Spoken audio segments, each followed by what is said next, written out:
Binance agrees to pay $4.3 billion, and their CEO has pled guilty to violating money laundering rules and has stepped down, claiming, quote, "I make mistakes and I must take responsibility." Now, in exchange for a king's ransom and the king's head, the DOJ is expected to settle their criminal investigation with Binance. Some think this is the end for the world's largest crypto exchange. Others believe it's a glorified speeding ticket that's a net win for crypto. But what should you believe? It depends on how much you trust Binance. Let me explain.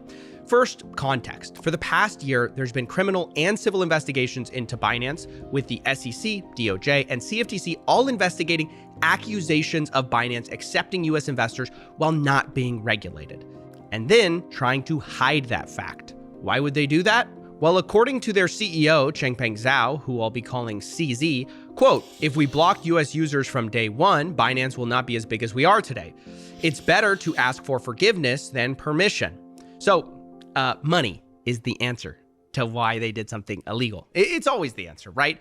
This is because, as CZ claims, 20 to 30% of Binance's potential revenue was from the US market. So no wonder they kept US investors. But after years of no control, CZ eventually acknowledged the risk of allowing US customers. He says, quote, "We do need to block by IP and also know your customer." Now, this might seem like a step in the right direction, except for a critical decision. CZ maintained a subset of valuable US users on Binance. Basically, they kicked off the broke people to look good, but conspired to keep their high-value clients, quote, "contacting US VIP users offline through direct phone calls, leaving no trace." The VIP team would allegedly register a new separate account for an offshore entity while the user transferred their holdings to the new account. So it would look like that person was no longer from the US. According to CZ himself, the company had to be very careful to skirt the line using careful language. Quote, "We cannot say they are US users, and we want to help them. We say we miscategorize them as US users, but actually they are not." So that's bad. But it actually gets worse. See, the new filing from the DOJ shows these problems extended beyond the US to Binance outright allowing money launderers to move money through their platform. One compliance employee even wrote, quote, "We need a banner. Is washing drug money too hard these days? Come to Binance. We got cake for you." What? An example of this was when Hydra, a popular Russian darknet marketplace, transferred $106 million in Bitcoin to Binance.com and laundered their money through it. But not only did Binance have little to no money laundering controls in place, even when illegal funds were found, Binance would make special exceptions for their VIPs. In one example, a user was told to be careful with his flow of funds, especially from darknet like Hydra. He can come back with a new account, but this current one has to go, it's tainted.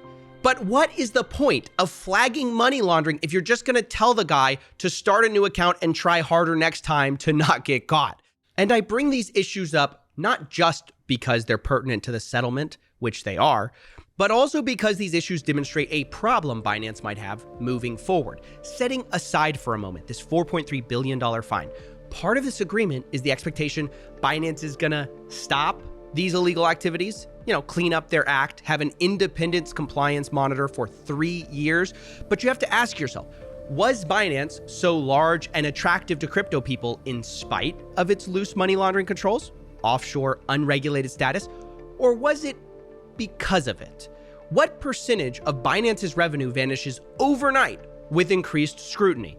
I don't know the answer, but it certainly isn't zero. And speaking of challenges Binance faces, now let's put the $4.3 billion fine back on the table, which itself is a problem. Can Binance afford to pay it without dipping into customers' funds and becoming insolvent? Well, once again, it depends on how much you believe Binance. See, Binance regularly publishes a proof of reserves, which shows they have customer assets backed one-to-one and billions of dollars on top of it. According to those, yeah, it's a drop in the bucket. But proof of reserves don't fully show liabilities, causing people to call for a full audit for years now. But each time, it's met with a less than satisfactory response from their CEO. Thus far, you haven't disclosed your liabilities, and I wonder why that is and whether you will. Yeah, so we are working with firms to do the audit of financials, liabilities, etc. The audits don't reveal every problem. So No, but an audit from a Big Four auditor would reveal that, CZ. If you could get a Big Four auditor to say that, if you're saying that some of them don't want to work with you, that raises questions too. They don't want to work with you because you don't have the files and the data that would make them feel comfortable signing off and giving that stamp of approval? Actually, many of them don't even know how to audit crypto exchanges. They don't really, when they audit, they're very used to auditing a firm. Does Coinbase, CZ, Coinbase has a Big Four. Coinbase has a Big Four auditor? Actually, I don't look at Coinbase. We don't really look at I think so, though. Now, hold on, wait a second. You're saying you can't get an audit, but then refuse to acknowledge that your competitors are working with auditors? That's a red flag. And it's pretty clear, look, we just don't know the full story. And I don't bring this up like as a boogeyman to scare you for no reason, telling you there's a monster under your bed, maybe. You know, it's something you legitimately need to think about if you have money on Binance. How much do you trust Binance is telling the truth and trust them with your money? It's ultimately up to you. For me, I've always told you guys, keep your money off these exchanges because what you don't know can hurt you. Just listen to Binance's CEO answer questions about his company's ability to pay steep fines earlier this year and ask yourself, does he sound confident? Would you be able to handle it if somebody asked you for $2.1 billion back? Would that be okay? Would you be able to still withstand things? We're financially okay. Including you have $2.1 billion to give away. If somebody came to claw that back, you'd still be fine? We'll let the lawyers handle it. We are financially strong. Honestly, the right answer is yes. We're financially strong is just not good enough. It's literally one of those answers that means nothing.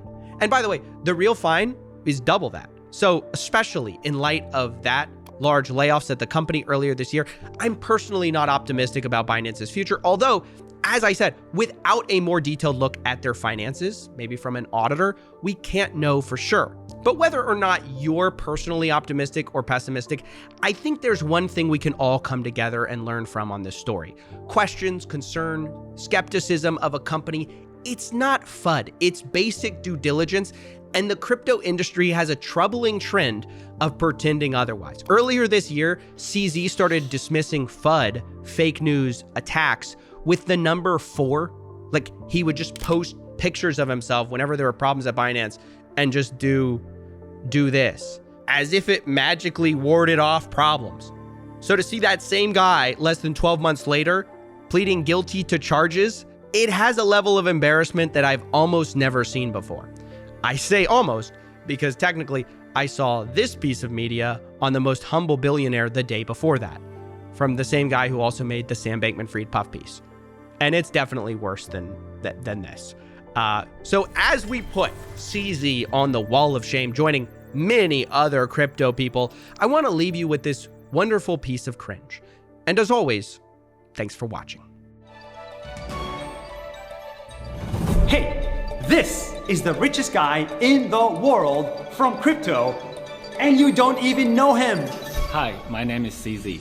He made over $60 billion, but his mom still called him stupid. Let me tell you his incredible story.